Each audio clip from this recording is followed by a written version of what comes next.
I'm Philip Stoughton from My House to Yours. Welcome to EMS C-Level. Today, I am joined by Megan Schleicher, who is the Senior Director of ESG at Plexus. Megan, thanks so much for taking the time to chat to me. I want to talk to you a little bit about the Semiconductor Climate Consortium, which I think is really interesting. But before we do that, give us a brief introduction to yourself and what you do at Plexus. Thank you, Phil. Really excited to be here and to be talking with you today. As Phil said, my name is Megan Schleicher. I am the Senior Director of our Environmental, Social, and Governance program here at Plexus. ESG, as it's known for, is not new to Plexus, but this role is. So I'm about 6 months into my new role. I previously come from the legal team, so I'm a recovering attorney. Was formerly the Assistant General Counsel before stepping into this role as Plexus has realized the need to have more of a global strategic oversight over the ESG program. So really excited to be here and to hopefully be driving good positive change for the organization. Yeah, and I think it's really interesting when I look at the EMS industry. I think ESG is playing a bigger and bigger role. I think it's a more and more important role, and certainly a C-suite level role that needs to be fulfilled. So I think exciting times ahead for you. Let's get into the Semiconductor Climate Consortium.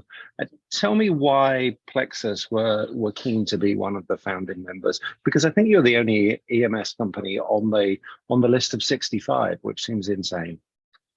Yes, yeah. So absolutely. First, I think it's worth noting just from Plexus's sustainability strategy, it's somewhat twofold. So one is more apparent. It's focused on our own internal operations, and how we conduct our operations with the focus on the environment, reducing natural resources, things like that.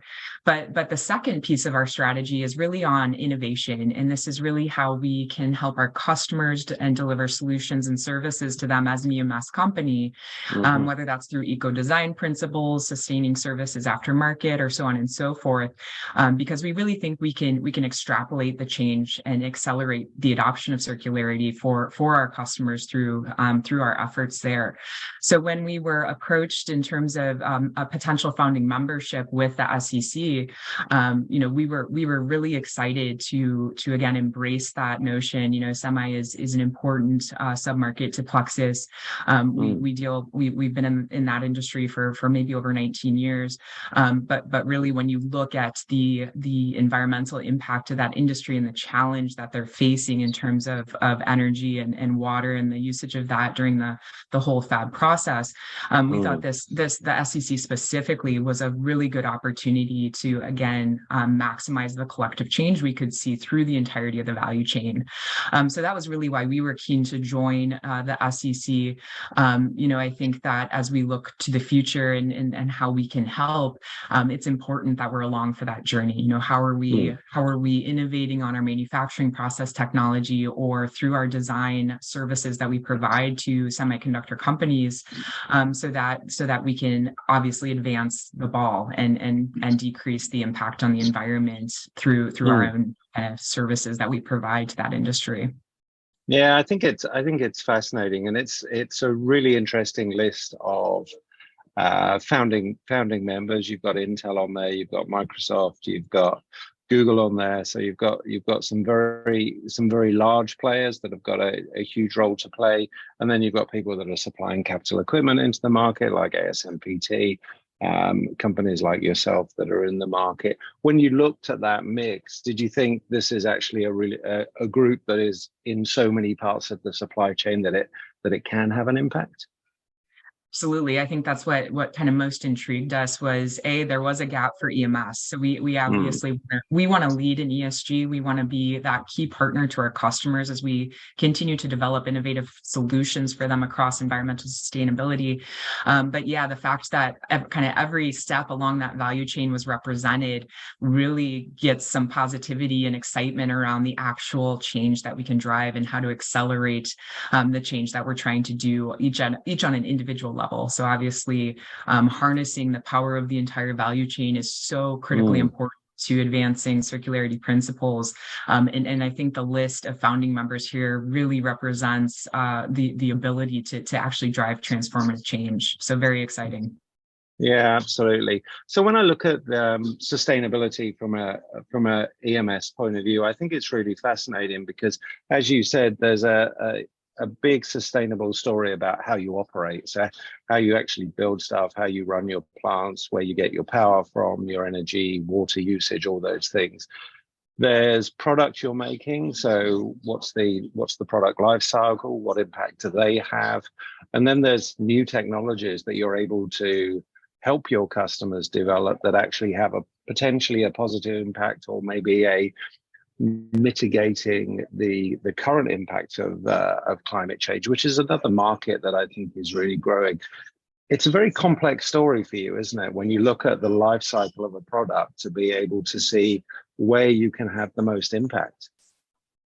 It is. And you know, I think that's part of the challenge that we're all facing, is figuring out, as we all as private or public organizations need to understand the role we all have to play. However, that being said, you know, as I look at kind of the circular model and what needs to happen in order to kind of maintain product at its highest possible value throughout the cycle of that life cycle of that product, Plexus has already played somewhat of a role in a lot of those solutions, whether that's through our sustaining services group, aftermarket, you know, refurbishing and repairing product, or at the front end, obviously, where 80% of a product's power is at on the table, right? So being able to design for lower power, design for recyclability, these are things that Plexus has already done, and so I think that we're well positioned, you know, within EMS as that kind of service offering to just enhance our capabilities there, to be able to provide that to our customers, which I think is more exciting than maybe troubling in terms of the complexity, as you mentioned, of where we sit in the value chain. So very exciting stuff, I think, to be able to focus on that, and to your point, to pivot into kind of new service offerings that are really gonna help drive the needle and impact the environmental change we need to see. Yeah, and I think what's interesting is we're seeing that supported by venture capital, by startups in Silicon Valley, Tel Aviv, all around the world. It's interesting to see so much momentum behind that. Do you think that's been driven by the OEMs themselves, or do you think it's consumer pressure that's really kind of lighting a fire under people to actually move the needle forward? Yeah, it's a great question. I think it's probably both. I mean, I think from again where we sit, and again within EMS, somewhat being at the beholden to our customers, I suppose, in terms of the specifications they provide. If you're looking at true manufacturing work, right? If we're not part of the design process for a customer, we're kind of beholden to their supply chain, their approved vendors, their specifications, you know, whether through manufacturing process or actual design. So sometimes, you know, you feel a little bit like that we don't have a lot of choice in the matter. Again, another reason why I think the SCC is important is to have a voice at that table, right? And to help develop kind of that partnership and collaboration to help advance some of those process changes that we want to see and drive. But all that being said, I would say that it's interesting, the buyers at our customers may not have as much, or maybe are not feeling as much pressure as maybe their executives or other stakeholders that are feeling the pressure of ESG from that external perspective, either through consumers or through investors or things like that. So it's been a little bit of leading, I would say, on Plexus's part to go out and to kind of pull that information. And so part of my role has been to try to connect with the right people in our customer organizations to try to understand what their sustainability goals are, what's on their roadmap for either redesign of products or their supply chain requirements that'll be flowed down as again, companies start really honing in on their ESG goals and sustainability net zero goals. And so I think that's where I find ourselves, is we're in a little position here of flux where the actual buyers aren't quite sure what the requirements will be, so we're not really feeling that pressure, but they know it's kind of coming, and so we're trying to prepare for that as best we can. But again, I think from our seat is we want to be a leader in ESG anyway, so let's go out there and just start doing what we think needs to be done, and hope, and not just hope, but just assess that against what we're seeing more broadly in the marketplace, and again, hopefully when it comes time, we'll be well prepared to help where needed. When they catch up with you, you'll be where you need to be. And you have influence up and down the supply chain. So just as you're talking to customers, telling them what you can do, I assume you're reaching out to your suppliers, your component distributors, your PCB manufacturers, your metalwork manufacturers, and saying, hey, let's make sure we're aligned with a vision.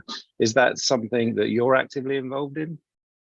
Yeah, so from kind of an enterprise ESG perspective, absolutely, I'm trying to coordinate what we need to start doing again, and what gaps we have in our processes to help support exactly what you're saying. So again, SCC being symbolic of that, right? How does Plexus pull along its entire supply chain into the picture, into the discussion, in order to, again, maximize that collective impact we can have? And so within Plexus, there's no fewer than 9 enterprise initiatives related to our supply chain, just solely focused on ESG. So everything from logistics to packaging, to understanding the score. So I think that's the other big piece of this, is just assessing and baselining and current state of where we sit, collecting that data and trying to figure out what is priority, what is most important, where are the critical gaps. I mean, that's really kind of where we are today. And I think a lot of companies are facing that, and just trying to understand, how do we start assessing, aggregating, so that we can build the infrastructure to then execute on these more sustainability principles and requirements of our supply chain as we operate. Yeah, and when I look at your footprint, you've got a global footprint. You employ thousands of people. A lot of those facilities have been around a long time. They may be part of an acquisition, or they're a legacy facility. This is something we've seen in the whole digital transformation discussion. Where do you start to bring them all to the same standard? But when you look at sustainability, you look at reducing emissions, you look at where the energy is coming from for all those. Where do you start with that? Is there kind of low-hanging fruit in terms of having an impact, or do you have to be very holistic to be able to solve it?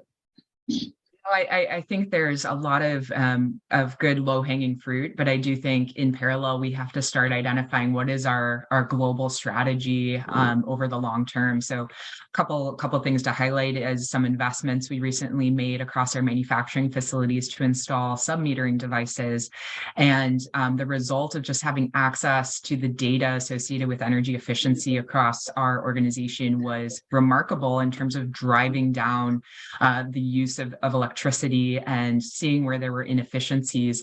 And as a result of that, in our fiscal 22, this past year, we were able to drive down our energy intensity by 11.9% across our global manufacturing operations, largely as a result of just having visibility into where we were being efficient from equipment optimization and otherwise. And so, again, talk about low-hanging fruit. At the end of the day, flipping off the lights, making sure our equipment is operating in the most effective, efficient way possible.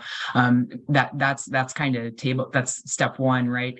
But then moving forward, developing the subject matter expertise or finding those partners to help us in terms of the longer term roadmap. So again, we will continue to have short-term goals in terms of our environmental impact across different categories, including energy.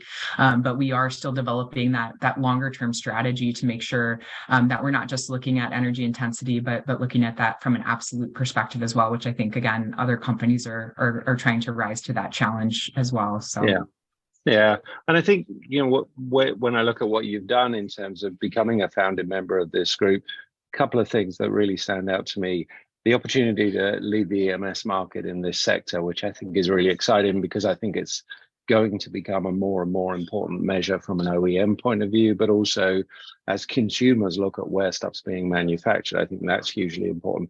But as you talk about those principles and you talk about establishing those best practices, what a wonderful group of people to be able to share those with and discuss those with, and to learn from what maybe an Intel or a Google or and ASMPT has done in that particular area. That must feel like a good opportunity for you.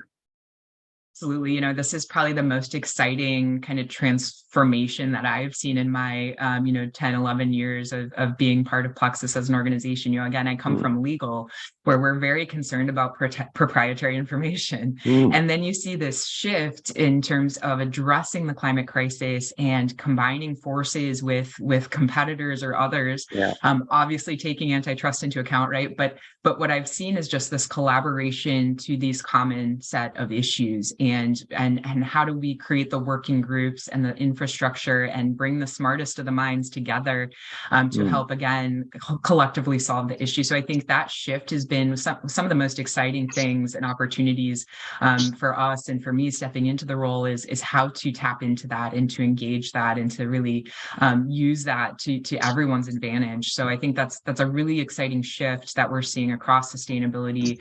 And you see it across industries. It's not just in semiconductor, right? It's in other industries as they start building these coalitions or consortiums to help address these things within their value chain.